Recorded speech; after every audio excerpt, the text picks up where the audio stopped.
मनुष्य के बर्बादी के 5 कारण जान लिया तो ज़िंदगी में कभी भी दुखी नहीं रहोगी।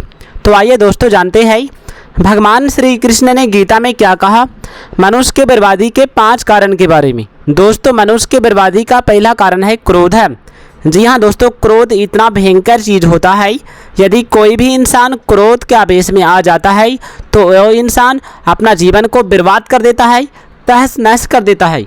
अब यदि दोस्तों क्रोध आ जाए तो हमें उस समय क्या करना चाहिए। दोस्तों यदि आपको क्रोध आ जाए तो कुछ समय के लिए मौन धारण करके रहना पड़ेगा, तभी हम अपना क्रोध को कुछ हदों तक रोक सकते हैं और सर्वनाश होने से अपना आप को बचा सकते हैं। अब आइए दोस्तों जानते हैं मनुष्य के बर्बादी का अगला कारण के बारे में। प्यारे दोस्तों, अगला कारण है लोभ। जी हाँ दोस्तों, व्यक्ति जो लोभ करता है उनका भी जीवन बर्बाद हो जाता है, तबाह हो जाता है। कहा जाता है कि लोभ ही तो पाप का जड़ होता है, इसलिए कभी भी ज़िंदगी में हमें लोभ लालच में नहीं पड़ना चाहिए। अब आइए दोस्तों जानते हैं मनुष्य के बर्बादी का अगला कारण के बारे में। दोस्तों अगला कारण है अहंकार।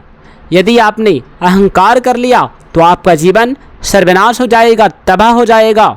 इसलिए दोस्तों कभी भी हमें अहंकार नहीं करना चाहिए, चाहे हम कितना भी अमीर क्यों ना हो जाए। जैसे कि आप जानते हो रामायण में महाराजा रावण ने अपना शक्तियों का अहंकार किया था। उन्होंने कहा था कि हमसे टक्कर लेने वाला इन तीनों लोगों में कोई नहीं है। लेकिन दोस्तों उनका ये भ्रम था, उनका ये अहंकार था, उनका अहंकार ही उसे ले डूबा। और भगवान श्री रामचंद्र जी ने मानव रूप में धरती में अवतार लेकर रावण का उद्धार किया, सर्वनाश किया। लेकिन दोस्तों रावण भी कम सब नहीं था। रावण लड़ता लड़ता मर गया, लेकिन उन्होंने कभी भी हार नहीं माना। रावण का कहना था कि जो कोई भी इंसान या कोई भी व्यक्ति अपूर्व शक्ति को पा लेता है तो उन्हें अहंकार हो जाता है। इसलिए रावण को अहंकार हो गया था। उन्होंने कहा था कि ये शक्तियाँ हम कोई दान में नहीं पाए थे, हम बहुत तपस्या करके शिव भगवान का पूजा करके पाए थे, इसलिए मुझे अहंकार करने का पूर्ण अधिकार है।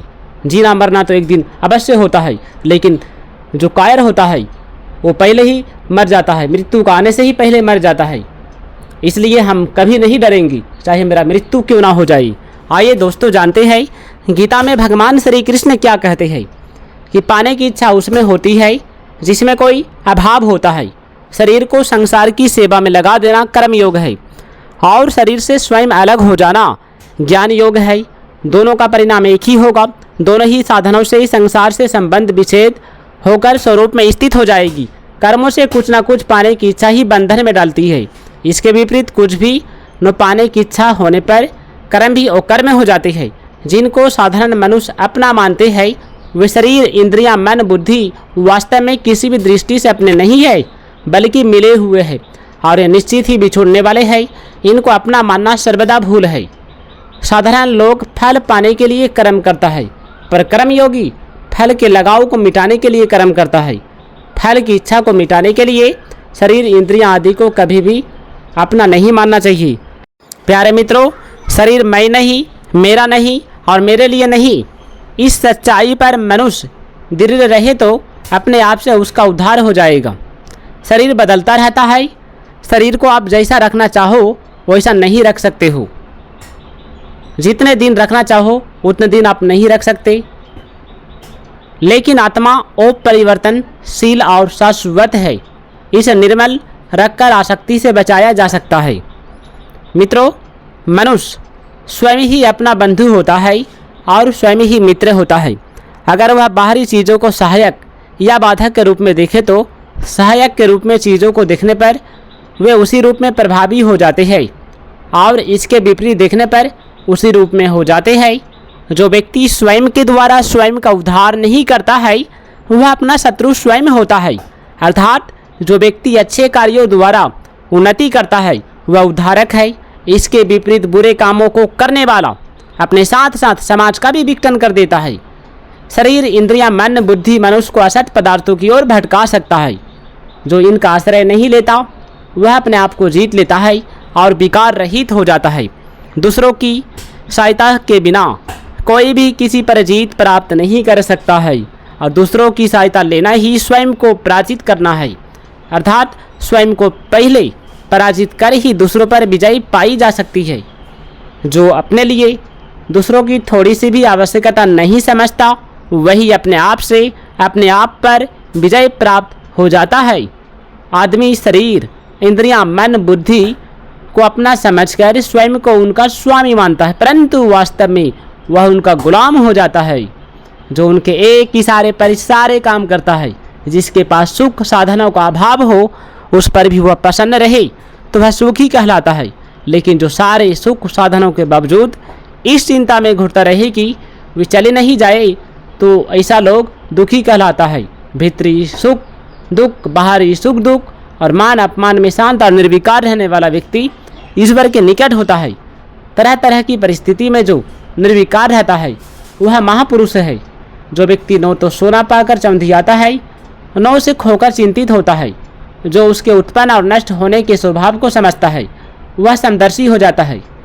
ऊंच नीच को समदृष्टि से देखता है। शरीर को मैं और मेरा मानने से ही रोग का, निंदा का, अपमान का, मरने आदि का भय पैदा होता है। परंतु जब मनुष्य शरीर के साथ मैं और मेरेपन की मान्यता को छोड़ देता है, तब उसमें किसी भी प्रकार का भय नहीं रहता है। इतना सोए कि उठने पर निद्रा या आलस्य ना सताए। व्यक्ति को जो सुख प्राप्त है, उससे अधिक सुख दिखने पर वह उसके लोभ में आकर विचलित हो जाता है। जिसके साथ हमारा संबंध है और हुआ नहीं, होगा नहीं और होना संभव ही नहीं है, ऐसे दुख स्वरूप संसार शरीर के साथ संबंध मान लिया, यही दुख संयोग है।